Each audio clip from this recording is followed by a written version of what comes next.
चलिए, आज हम लोगों ने जो चर्चा की थी वो पश्चिमी हिंदी पर, इन सैन्य अभ्यास पर।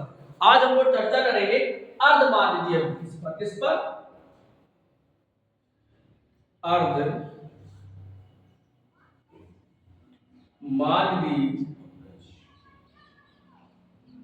अपभ्रंश।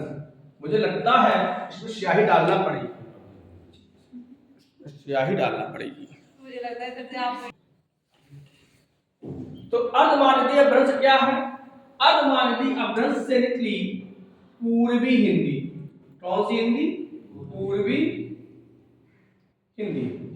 पूरब यानी जहां से हम लोग खड़े हैं, यहां से इधर पश्चिम और इधर पूरब। सही है? तो पूर्वी हिंदी यानी कि पूरब की भाषा। और इस हिंदी से 3 बोलियां विकसित हुई।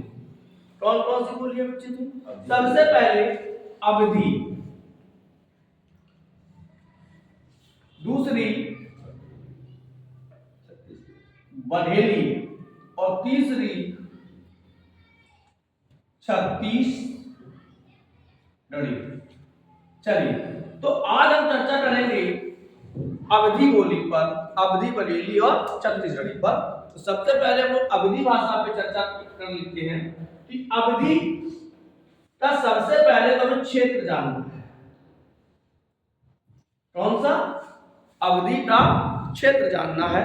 तो अवधी देखिए कहां से शुरू हो जाती है? लखनऊ।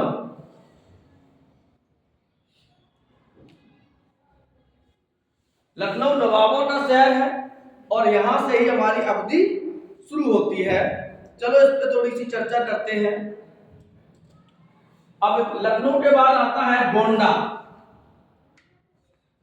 बहराइच। लखनऊ, गोंडा, बहराइच, लखीमपुर, नहीं लखीमपुर तो कन्नौज है, अयोध्या यानी फैजाबाद, फैजाबाद, अयोध्या, बाराबंकी,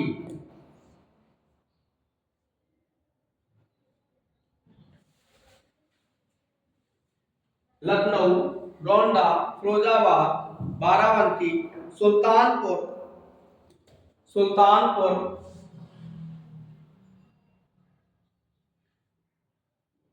प्रतापगढ़,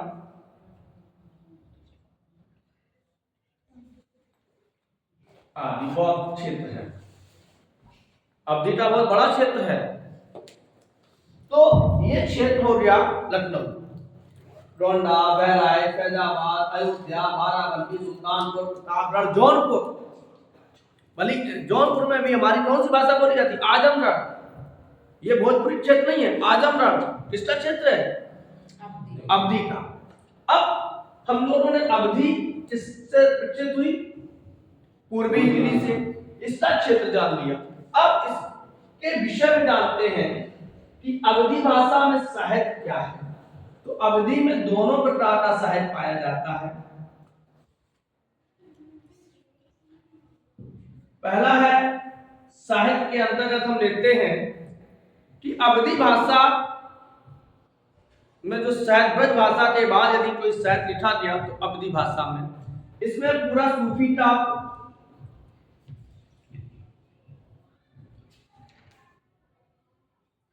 राम का,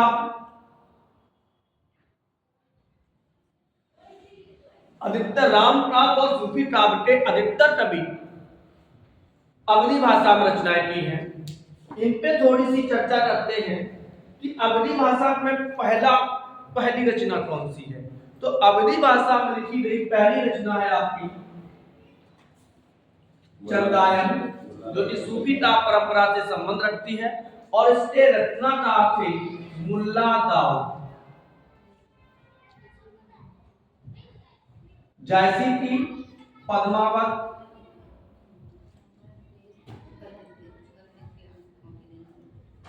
हाँ, अब पद्मावत पे थोड़ी सी चर्चा करेंगे कि जो पद्मावत की भाषा है वो अवधि है, लेकिन ये कैसी अवधि है?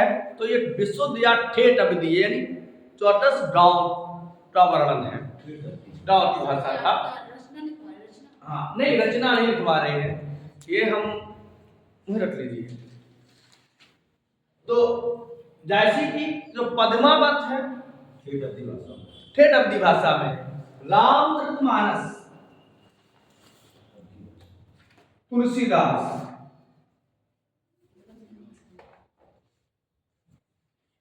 किस भाषा में? रामचरितमानस किस भाषा में जा दिया? अवधी भाषा में। तो अर्धमागधी का जो हिंदी है वो कौन सी हिंदी है? पूर्वी हिंदी। और पूर्वी हिंदी में पहली बोली है अवधी हिंदी, अवधी। और अवधी में का जो क्षेत्र था वो सुल्तानपुर, लखनऊ, फैजाबाद, गोंडा, बाराबंकी, आजमगढ़, अयोध्या, जौनपुर, ये सब इसके क्षेत्र में आते हैं। और इसके साहित्य में क्या आते हैं? मुल्ला गांव की चंदायन है, जायसी है, पद्मावत, तुलसीदास है, अचरावट है, आचरी कलाम है। ये सभी भाषाएं किसमें लिखी गई? मृदावती है। तो ये सभी भाषाएं किसमें लिखी गई? अवधी में। तो अवधी बोली पूर्वी हिंदी की प्रमुख बोलियों में एक है। अवधी के बाद आती है बघेली।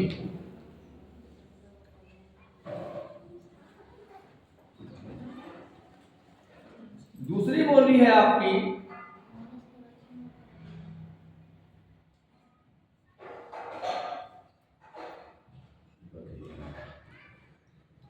बघेली। बघेली का सबसे पहले बघेली किससे निकली? तो पूर्वी हिंदी से निकली। किससे निकली? पूर्वी हिंदी से है। और इसके लिए हम क्षेत्र के विषय में बात कर रहे हैं। इसके विषय में, क्षेत्र के विषय में। तो मिर्जापुर, अच्छा मिर्जापुर कहां पड़ता है ये बताओ?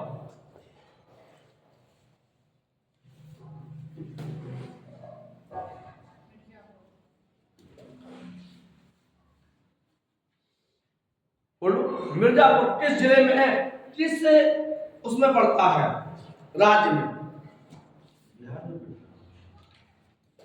अरे भाई ये एमपी और यूपी में पड़ता है। यूपी में, हाँ मतलब मिर्जापुर में देवी जी है, कोई देवी का मंदिर है। मिर्जापुर है, सतना है, सीधी है, ये जिला है सीधी, सीधी है, उमरिया है, इलाहाबाद जनपद का कुछ क्षेत्र है,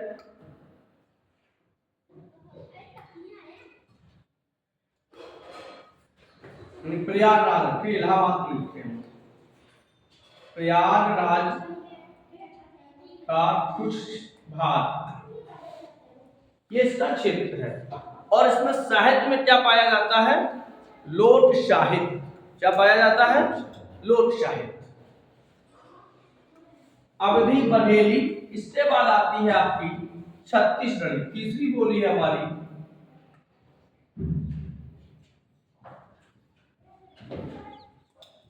छत्तीसगढ़ी। छत्तीसगढ़ी जो छत्तीसगढ़ राज्य है जिसमें आपका सरगुजा क्षेत्र की बात करते हैं।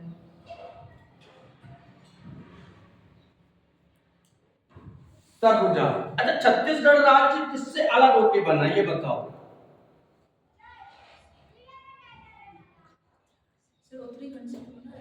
अरे नहीं, छत्तीसगढ़ दो राज्यों से टूट के बना। आप समझ लीजिए कौन कौन से राज्य से टूट के बना होगा। सरगुजा, इसके बाद आता है हमारा सरगुजा के बाद बिलासपुर, सतना। ये कहां पड़ते हैं? बिलासपुर, सतना, रीवा, कांकेर, बताइए कहां पड़ते हैं ये? नंदगांव, दुर्ग, सुने हैं जब पता नहीं कौन सी डायरेक्शन छत्तीसगढ़ के हैं। उन्हीं के आसपास एमपी के पहले ये जिला हुआ करती थी, यानी मध्य प्रदेश और बिहार का कुछ भाग और उत्तर प्रदेश के कुछ जिले मिलकर छत्तीसगढ़ बना। तो ये छत्तीसगढ़ी बोली, पहले ये कहा जाता था कि रायपुर के आसपास के 36 डड़ थे, उन डड़ों की में जो बोली बोली जाती थी वो छत्तीसगढ़ी। तो पूर्वी हिंदी से कितनी बोलियां विकसित हुई हैं? 3। कौन कौन सी? अवधी, बरेली और छत्तीसगढ़ी। साहित्य किसमें पाया जाता है? केवल अवधी में, और छत्तीसगढ़ी में हमारा पाया जाता है लोक साहित्य। इसका मतलब वहां के ग्रामीण भाषा में जो साहित्य होता है उसे हम, हाँ। तो अगर प्रश्न आ जाए कि पूर्वी हिंदी किससे विकसित हुई, तो अर्धवार्षिक अपभ्रंश से। अर्धवार्षिक अपभ्रंश से कौन सी बोली विकसित हुई? पूर्वी हिंदी से कितनी बोलियां विकसित हुई? 3, अवधी, बरेली और छत्तीसगढ़ी। प्रश्न आ जाए कि तुलसीदास किस भाषा के कवि हैं? जायसी किस भाषा के कवि हैं? पद्मावत किस भाषा में लिखा गया? ठेठ अवधी में या अवधी में? अवधी की पहली रचना किसे माना जाता है? चंदायन को। लेखक मुल्ला दाऊद। दूसरी चीज, सूफी टाप परंपरा का पहला ग्रंथ भी चंदायन है। सूफी टाप परंपरा का पहला ग्रंथ कौन सा है? चंदायन है। कल हम लोग पढ़ेंगे मागधी अपभ्रंश, जिसमें आपकी पूर्व बिहारी हिंदी की ओर चर्चा करेंगे। तब तक के लिए